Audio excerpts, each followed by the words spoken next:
प्रकारे आपलं रत्नागिरी रेल्वे स्टेशनच्या बाहेर आल्यानंतर प्रथमतः एकदम बरं वाटलं. त्याचं कारण असं आहे की एखादी वास्तू असते, एखादी कलाकृती असते, जेव्हा एकदाच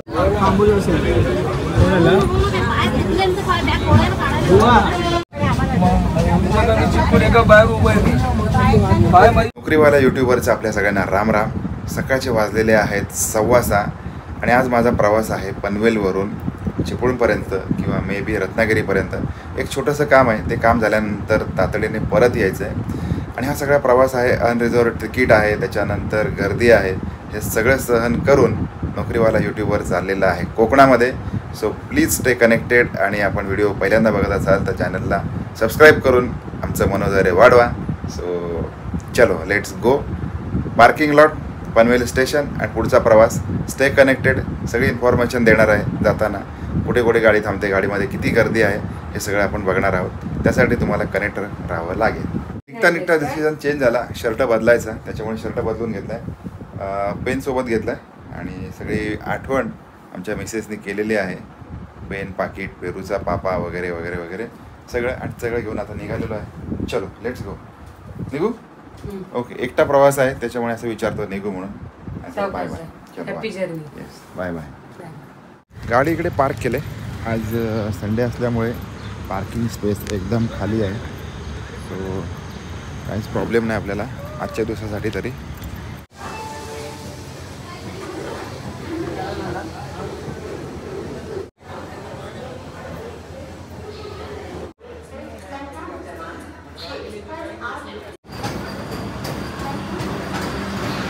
गाडीची अनाउन्समेंट झालेली आहे. गाडी 10 मिनटं लेट आहे, बघू शकता 12:51 आणि गाडीला यायला जरी उशीर असेल तरी पण okay, no problem.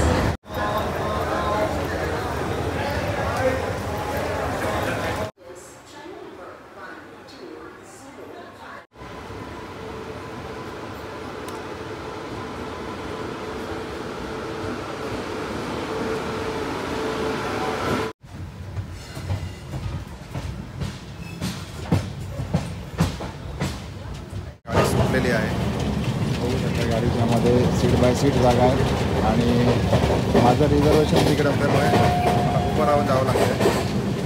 Sitting arrangement. Karanjadi स्टेशनवरती ट्रेन थांबलेली आहे, समोर बघू शकता. आजूबाजूला करंजाडी स्टेशनच्या आजूबाजूचा हा जंगल परिसर. आणि खरं तर ट्रेन थांबण्याची या ठिकाणी अपेक्षा नव्हती, तरी पण ट्रेन थांबलेली आहे. साधारणपणे जर 10-15 मिनटं जर काही गाडी थांबली तर तेवढंच पुढे जायला आपल्याला उशीर होणार आहे. पाणी आहे का चेक करूया.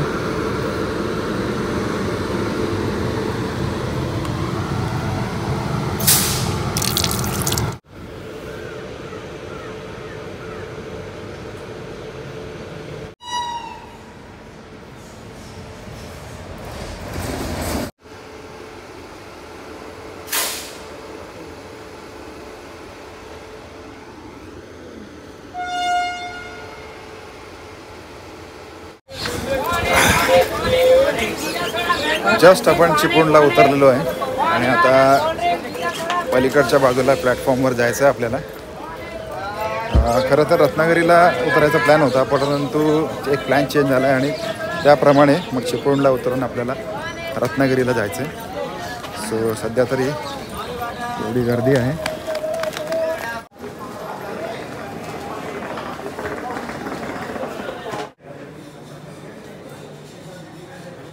सगळ्यांना नमस्कार.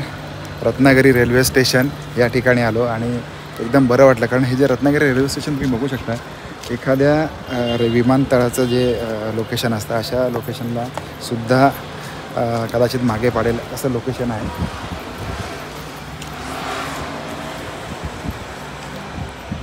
कोकण रेल्वे रत्नागिरी अतिशय सुंदर केलं आहे, अतिशय प्रेक्षणीय केलं आहे आणि कुठेतरी रत्नागिरी शहराची जी शान आहे हे वाढवणार असं हे लोकेशन आहे. माझं तिकीट आहे मांडवी एक्सप्रेसचं. अर्थातच खचाखच गर्दीतून जायचं आहे, जनरल तिकीट आहे, त्या गर्दीतून मला पुढे जायचं आहे. आणि येताना बाहेर आल्यानंतर मला सगळ्यात पहिल्यांदा अशा प्रकारे आपलं रत्नागिरी रेल्वे स्टेशनच्या बाहेर आल्यानंतर प्रथमतः एकदम बरं वाटलं. त्याचं कारण असं आहे की एखादी वास्तू असते, एखादी कलाकृती असते, जेव्हा एकदा चांगल्या पद्धतीने तयार होते ना, त्यावेळेला मग आपल्याला अतिशय मनाला आनंद होतो. कारण कोकणाच्या सौंदर्यामध्ये पुन्हा एकदा भर पडलेली आहे. हे बघा, हा आजूबाजूचा संपूर्ण परिसर. आणि आता मांडवी एक्सप्रेस येतं आहे, तर त्याची अनाऊन्समेंट पण होते. सो आता आपला प्रवास असेल मांडवी एक्सप्रेसने. सकाळी मी जनशताब्दी गाडीने आलो आणि आता मला परत जायचं आहे ते मांडवी एक्सप्रेसने पनवेलपर्यंत, तर रत्नागिरी स्टेशन. आणि ह्या सगळ्याबद्दल आपल्याला काय वाटते ते सुद्धा कमेंट करून नक्की कळवा. आपल्या कमेंटची मी वाट बघेन. तुर्तास तरी मला माझं रिझर्वेशन कॅन्सल करायचं आहे, कारण संध्याकाळी जनशताब्दीचं रिझर्वेशन होतं. तर मी माझा डिसिजन चेंज करून मी मांडवी एक्सप्रेसने पुढे चाललो आहे, कारण 2-3 तास लवकर बाहेर पडता येईल, लवकर जाता येईल यासाठी म्हणून.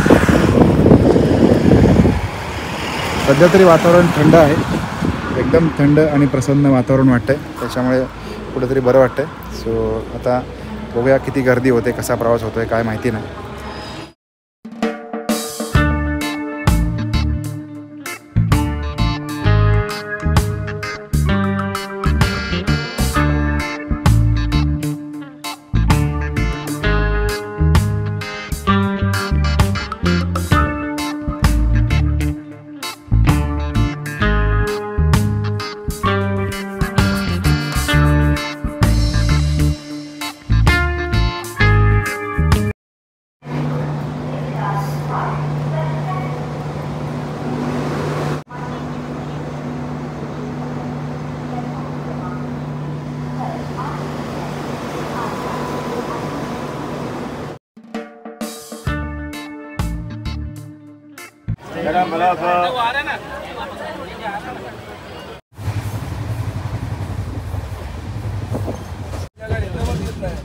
काय करणार आता? चिपकून एका पायावर उभं आहे. पाय माझी कमरा बाहेर जरी उभा राहून इथं वार एका पायावर उभा राहून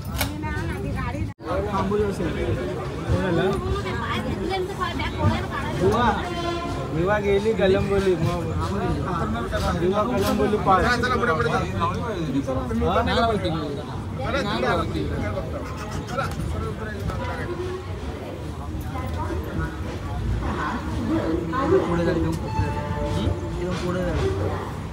जस्ट आता उतरलो आहे. 7:30ला अरायवल टायमिंग होतं, पण 7:45 वाजले.